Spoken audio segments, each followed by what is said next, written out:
Suicide Squad, directed by and written by David Ayer, and starring Will Smith, Margot Robbie, and a shit ton of other people that I don't want to list because we don't have the time. I'm joined here by Jonathan. Jonathan, how you doing?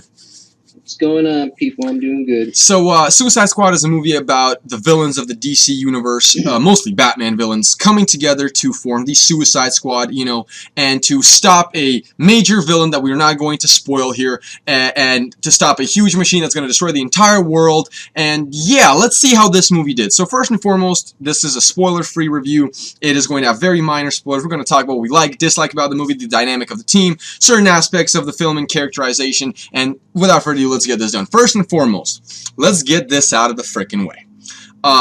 My opinion, I thought that the standout stars of the Suicide Squad was Will Smith's Deadshot, Floyd Lawton, Margot Robbie's Harley Quinn, and El Diablo. What were your thoughts? Who were the standout for you, man? For me, as the Suicide Squad, like from the squad itself. We're not talking about the Joker right now, just the squad itself. Yeah. I really liked Will Smith as Deadshot. I thought he was a very badass character. And we'll talk about how he was introduced in a sec, people. Yeah, he was a very badass character. And as you mentioned, Harley Quinn, that was another standout. And believe it or not, I actually really like Captain Boomerang. He was really humorous. Yes, he was indeed. First, let's get to the introduction of the characters. I loved the way they introduced people, and I also loved the way that they took their time with certain characters to save their emotional moments for later on in the movie. First and foremost, the way that Deadshot was introduced and the humanization of him, that yes, he kills people, doesn't kill women or children, that's his MO. He doesn't do that, never, no matter what price you pay him. And he's kind of an ass when it comes to getting paid for doing some stuff. That is shown in the movie. But the way he executes his kills is amazing, and they show that in the first scene he's in. Oh, it's done perfectly because he's Deadshot. Never misses. He never misses. Never misses. And it's shown perfectly in the movie too. Let me ask you this. Some people didn't like the exposition scene of Amanda Waller talking to the to the government guys, and this is this guy, this is this guy. I personally like that because that was a good way and time-consuming way to introduce these characters and their backstories to the casual audiences and what they represent in the movie to the hardcore audiences and what kind of version we're getting from them. Now, let's talk about the way that Enchantress was shown and how the doctor was actually possessed by her. Did you like her, going to the jungle and, accidentally fall into that hole? What are your thoughts about that right there? Not the character later on in the movie, but just the way she was kind of shown, like the way she came to be. I thought it was very interesting and fascinating seeing how, how she came to be. Going in the cave and whatnot and all that. I thought that was very interesting without spoiling anything. Let's go to the Captain Boomerang, the way they introduced it. And this is a minor spoiler. Flash is in the movie, people. Okay, Flash is in the movie. I personally love that. It ties in the universe so well together. And people are like, oh, Captain Boomerang didn't have enough backstory. What else do you need to know? He's a criminal. He's robbed every single bank in Australia at least once. And the first time he comes to America to rob a Central City bank, well, guess what? And he really didn't need this, complex backstory. It was very simple. He was just a guy robbing banks all in Australia. And he went to the wrong city and met, So it was just that simple. He didn't need his full-fledged. Exactly. Now let's get to El Diablo a little bit. We're gonna talk about his letter characterization, but the way that they show him, kill all the people in the prison, and has little crown on top of his head. I thought that was hysterical. But I also like when they were trying to recruit him into this program. He was just like, I've said it once and I'll say it again. I'm not gonna be used as a weapon ever. And he was just like, bye. So what did you think of that? What did you think of the struggle? Not spoiling what the struggle really was. What did you think of the struggle with him not wanting to be a weapon for the government? Did you like that? Did you didn't? What did you think of that? Yeah, it showed that he wasn't gonna, give in to the government's, them trying to use him as a pawn. It showed that he didn't care if they would, decrease his prison sentence and all that. He was better than that. He had too much pride for that. Yes. And, without really going into it, I really like that part of him as a character, how he wouldn't stoop to that level and give in. I really like that. Let's talk about Rick Flag a little bit, because Yep. Rick Flag is obviously the government guy. He's the one that is an actual hero, a war hero, and he has a great record with the government, all that. But he's still being used by Amanda Waller. We're not going to spoil how. He's still a pawn in her game. I will say this: Amanda Waller in this movie. Yes. She's pulling the strings, people. Man, she was everyone. She has everyone on lock. I'm a quote Floyd Lawton. She gangsta. Yeah, she a mean lady too. Let's talk about a little bit about Killer Croc too, because I thought Killer Croc was such a because he had very limited dialogue, but the dialogue he did have was everything that came out of his mouth was hysterical. Other than a few scenes, it was hysterical. He felt like that one odd character that was a really cool character, but was kind of like not talkative. He kind of reminded me of Groot. You know what he reminded me of? Drax the Destroyer, but with less talking. Yeah, he reminded me of Groot a little bit, and like you said, he didn't have much dialogue and he didn't talk as much. But most of it was hysterical. Interact with characters as much. But when he did, man, it was just so fucking funny.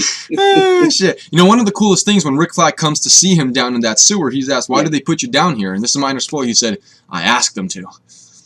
That was really interesting.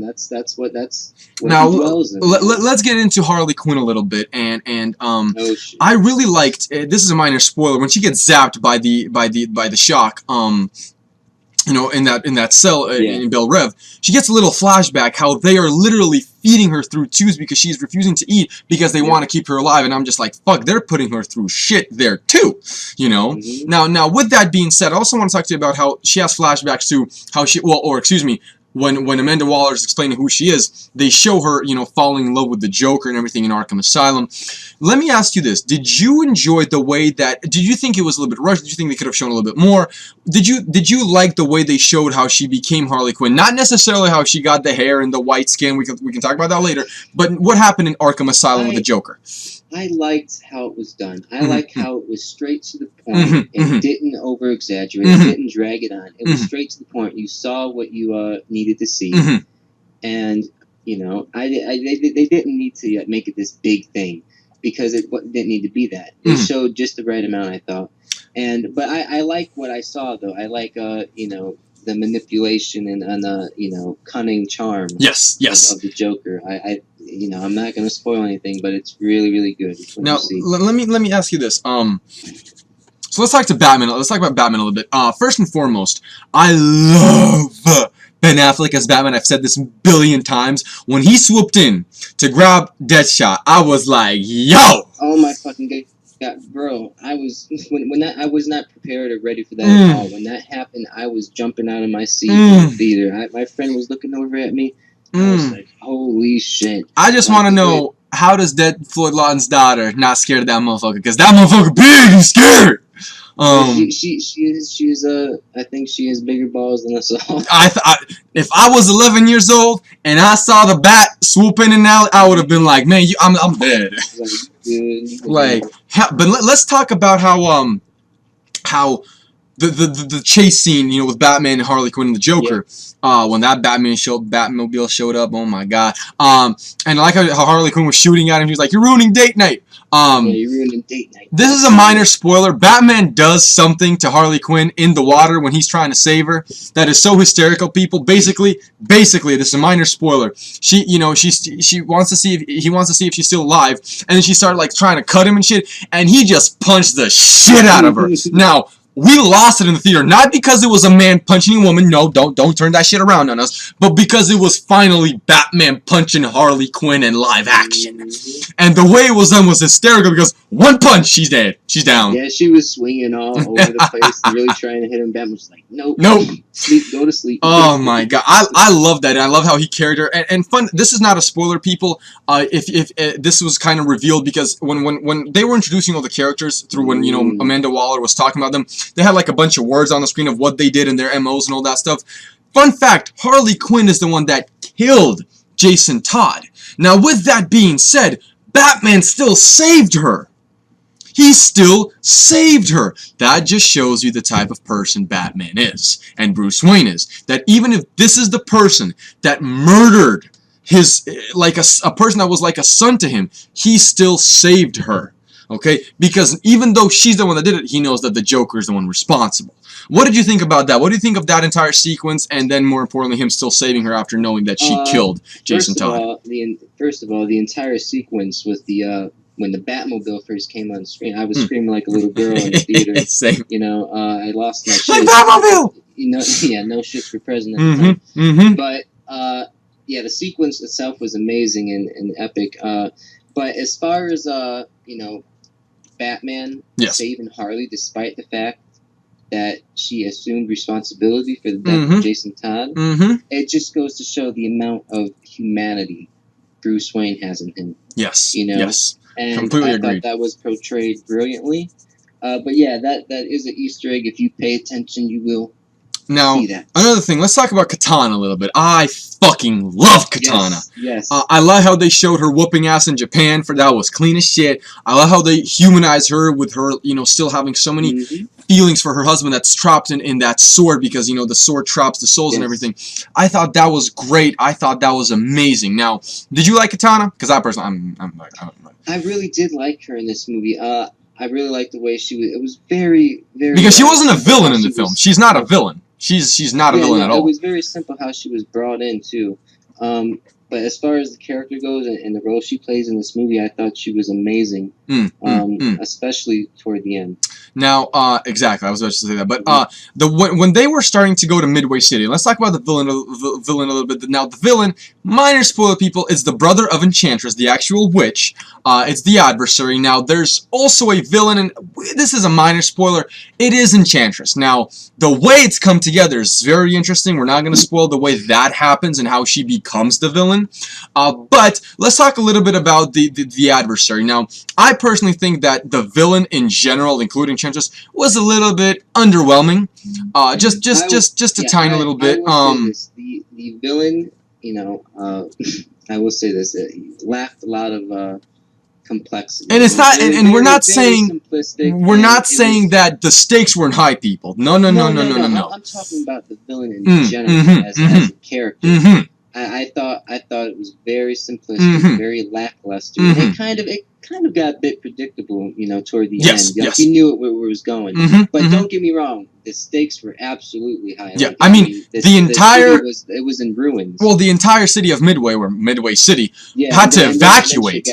They had to evacuate the entire city, the populace of the city, and the people that didn't make it became the army of Enchantress. Now, let's talk about them for a little bit. I thought they were really expendable, and they were really like, oh my god, what's gonna happen? I felt like they were the aliens in the Avengers, only weaker. Okay, because it was literally slice and dice. It was slice and dice for the group. It was kind of, you know, uneventful almost, because it was just kind of like, okay, they're here, you know. No, don't get me wrong. The way that they were killing them was great, but no, the action of it was superb. But I mean, it was kind of like mundane. It's like they felt like those Power Rangers. It's kind of like to make a comparison here in Star Wars, you know, with the droids. Exactly, and I said something similar. I was like, in Power Rangers, they have these expendable foes. It's literally that. It's literally that. It's just like, oh, they're gonna come in. We're gonna have our badass group whoop some ass, and it's gonna look epic. That's pretty much it. It was. Don't get me wrong. It was interesting, like how they came up with like the zombie type. Yeah. That was cool. That was cool. Yeah. But it was kind of like, you know, it would have been kind of cool to see them actually fighting people. Yes. You know? Obviously the whole PG-13 and, you know, all that, but it's different things. I was interesting. I want to make a comment about the way that these, you know, people were formed into the army. And Enchantress was kissing. I was like, man, this bitch kissed a lot of mofos. Yeah. I'm just saying, she kissed a lot of mofos, people. I wanna ask you, what do you think about Amanda Waller? Now, I was just literally about to get to that. This bitch crazy. I swear to God. This bitch is in... I mean, first of all, you want to talk about evil. This bitch is it. I mean, look, she is, in my opinion, she is the worst of the group.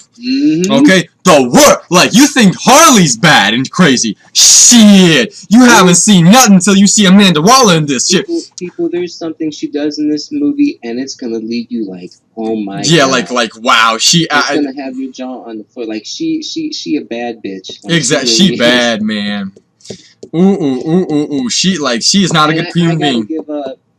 props to the actress. I forget her name. Viola. She's obviously an Emmy award winning. You know, she's great. She's amazing. She was brilliant. Yeah, she killed it. like again, like nothing. Like we're talking about character. We just hate the character because that's how good she portrayed her. Like that's how good. Exactly. You know. Let's also talk about this. I personally, the thing that got to me about the action a little bit is that don't get me wrong, they go to the city. It's like a confined space because there's this shit going down in Midway. Right. To me, it was kind of like this. The action felt like it was there for the sake of being there at times because I don't know, something about like it's not that again like not that it wasn't high stakes. It's just that the way like we crash landed. We're going through these motherfuckers. Great. Now we got to go to this building to save someone. We're not going to spoil who. We're not going to spoil who.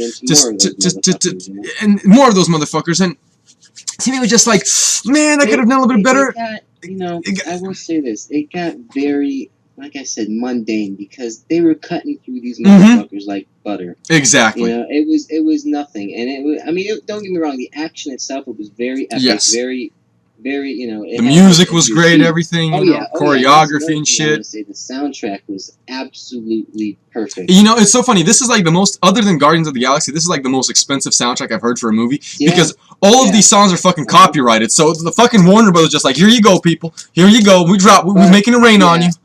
I will agree with you on that about, you know, some of the points in the city. It did kind of get a little iffy. Yeah. Now, let's talk about the Joker a little bit. I want to talk about the Joker a little bit. I thought, for what we saw as a side character, I know that scenes have gotten cut, as a side character, I fucking love Jared Leto. He brings something so new and fresh to the characterization and live action to the Joker. That's so great. And also, the Joker himself, actually cares for Harley Quinn. Okay? There's a natural relationship between... Now, not natural. It's a little crazy and hectic. But there's a real love between them. Give me your thoughts about the Joker and their relation with Harley. You know, a lot of people... I've been reading a lot of comments and stuff. Yes, and they're saying how he's not in the movie enough. He's not in there. He's a fucking side character, people. And this is my thing. He doesn't need to be in there like that. This is the Suicide Squad. Exactly. Suicide Squad. He's in the movie, but he's a side character, as you mentioned. He doesn't need to have such a overbearing role. You know? But the parts he's in it, and he's in it, you know, I'd say a relatively fair amount. And the parts he's in it, though, he absolutely kills it. He brings something so distinct. It's the way he moves his face and his voice. It's his whole demeanor. And it kind of makes your skin crawl. Yeah. He's so good. But the whole dynamic between him and Harley, there's points in the movie where that really gets to shine, and it really shows you the really when he was trying to get her out of Midway City. There's the scene, people. I'm not gonna spoil how it comes to it, but when she's running towards him, the fucking music breaks down, and that shit be so fucking epic, people. Like, they made something so simplistic as a relationship between two characters, two fucking crazy lunatics, so epic. Like, I was like, shit, you know, that's love, people. That's love. I just want to say, though, you know, there's plenty of moments, though, where you really get to see that insane, you know, crazy, twisted, you know, relationship they have. There's a really cool thing. It obviously comes back to the origin of Harley, where he's like, and I want to say this out properly, he's like, will you live for me? Like, will you die for me? She goes, yes. He goes, no, that's too easy.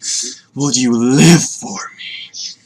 You know, and something happens in that particular scene that really, it shows you how much they care for and because at first in their own sick way. Exactly, in their own sick way, they both, and Joker, like, legitimately, like, instead of being like the animated series where he just uses her, you know, whenever he feels like it, he legitimately cares for Harley. He cares for Harley, and that's one of the standout thing for me. And you really really gets to show in the film because it really goes to certain lengths to show you how much he cares and the thing he does for her, without spoiling anything. Now, I want to come to like the ending of culmination. First and foremost, I want to talk about the bar scene. First of all, it's hysterical in so many ways that we will not spoil because there are things that happen left and right that you just giggle at. It's also really sad. Exactly. When El Diablo tells his story, and the reason he turned himself in, we won't spoil, it's so humanized, it's so real, and the way that the entire squad looks at him, especially Captain Boomerang and Deadshot, especially Boomerang, the way he just looks at him, because it's not a villain telling a story, it's a man explaining what he did, and he has to live with it. Yeah, and I thought, you know, more than anything in that particular scene when he was explaining what he did, I thought more than anything it was tragic. Yeah. Because now, you know, now he's nothing. He has nothing to live for, and he's just a pawn now. And he has to live with the terrible, tragic consequences of what he did, and the you know, fact that he can never change that. And everyone, I love it because everyone else in that scene, that scene got so stiff, and serious, and then as soon after that, it got funny and quirky again. Yeah, and it was really good. It was really good. I think that scene in particular really brought the team together. Yeah, because it was them finally realizing, you know, what was going on, and that's they were being played. That's my next thing I want to bring to you is the way this team came together throughout the entire movie was so organic. Like, they weren't friends, but they realized that they're in it together. You know, at first, you know, toward the beginning of the movie, they were only working together because they had to. And they were all thinking about how breaking away. It was their lives on the line, and they didn't have a choice, really. By the way, people, if you're asking why we're not about Sleep Knot, minor spoiler, he's in the movie to prove one point, that Amanda Waller will blow your head off. That's it! That's it! That's it! He's you know, he's alright. But back to your point, man. I'm sorry to cut you off. Just wanted to make sure people don't think we forgot. But yeah, he's the squad, you know, toward the end, they really come together. And they all get a moment's shine. Together. Yeah, it's not about no more just doing this so we don't die. They're in it together. They're a team. You know, they actually forge a bond between one another. And it's even highlighted toward the end. Yes. Now let's. A certain character says something. Come to the end, the climactic battle between Enchantress and the adversary and the squad. Someone said that it was anticlimactic. I was like, the fuck were you watching? No. The fuck were you watching? Very, had me at the edge of my seat at least. Like, the choreography, the music, the stakes, the CG, everything came together. There's a lot of really cool things that happen in that scene, in that whole sequence. You know, the ending. Yes. But I don't know if I can talk about that. See, I don't want to spoil. All I want to say is that it is climactic. It is climactic. Now, I do have a few gripes. As we said, the villain is a little bit, you know, it's just underwhelming. There were a few editing chops, and I understand I get that, people. I understand that. But I'm telling you, there is not a thing that you can grab on this movie like, this movie sucks, this movie's bad, it's horrible. It has nothing of that. It has everything you want in a movie for 2 hours to sit your ass down and have a fucking blast. The thing I really loved about this movie is that it got right to the point. It didn't drag on. It introduced you to the characters. It showed you who they are and what they More importantly, it tied the world of DCEU so well.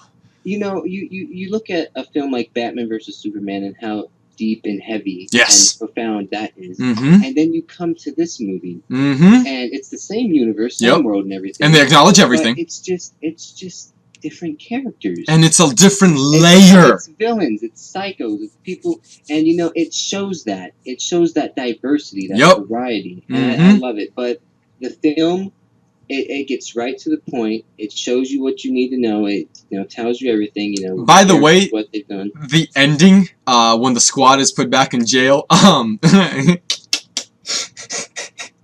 is one of when you see Killer Croc and what he wanted out of it all. Man, I swear to God, I have not laughed so hard. I was like, yo, this mofo is the dude. He is the dude.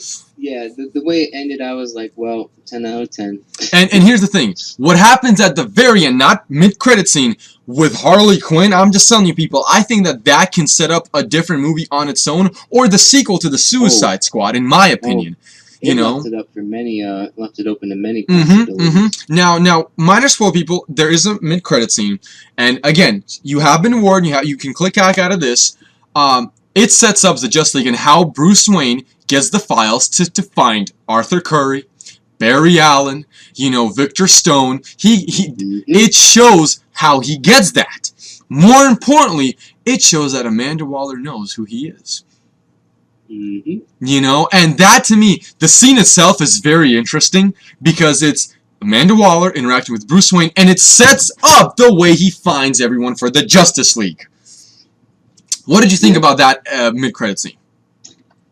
First of all, again, seeing Bruce Wayne on screen, that shit, that little cameo got me all hyped. Yeah, we thought the Batman cameo was high. Like, ooh, okay, you in it too without the suit. Cherry on top. The mid-credits, I was like, okay. Yep. Okay, but no, the scene itself, him talking to Amanda, I liked it because he had his Bruce Wayne charm to him, that humor.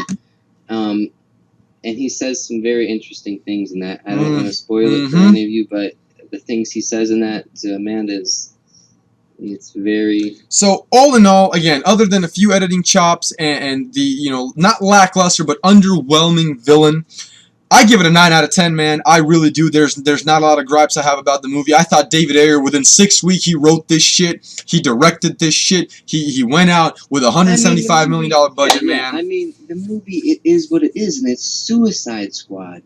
That's what it is, and it doesn't, you know, drag on. It shows you the Suicide Squad. So what would you give it out of 10? As I said, 9 out of 10 for me. What would you give? I have to give it the same because I share a lot of your opinions on it. It's people do not seriously one thing I want to mention more. I didn't read the reviews, but I heard, you know, what was talked about on the internet. I was sitting there, and this wasn't. I was just sitting. I was waiting for the moment to be like, that's what the critics saw that was bad. That's what they didn't like. I was sitting the entire movie. And as the movie kept going, I was like, this is great. I'm like, I fucking love this. I fucking love this. This is awesome. This is awesome. Yeah. I was like, and then I read some of the reviews after them. I was like, were we watching the same film?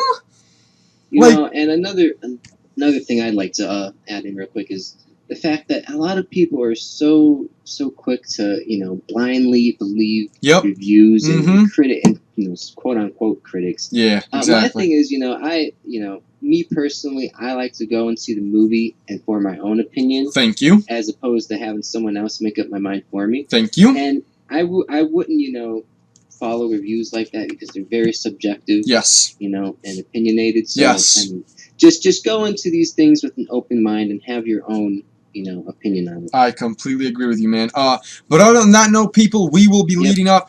There will be a spoiler-filled, probably hour-long review because we're going to talk the shit about this movie because we fucking love it. Thank you for joining us. Thank you, Jonathan, for joining me for this review. Make sure to follow me on Twitter, Jonathan on Twitter. Link down in the description box below. Really appreciate you guys. Tell us your thoughts in the comment section below. Let us know. Let's have a conversation about it. Subscribe if you enjoyed my review. And Jonathan, peace out, guys.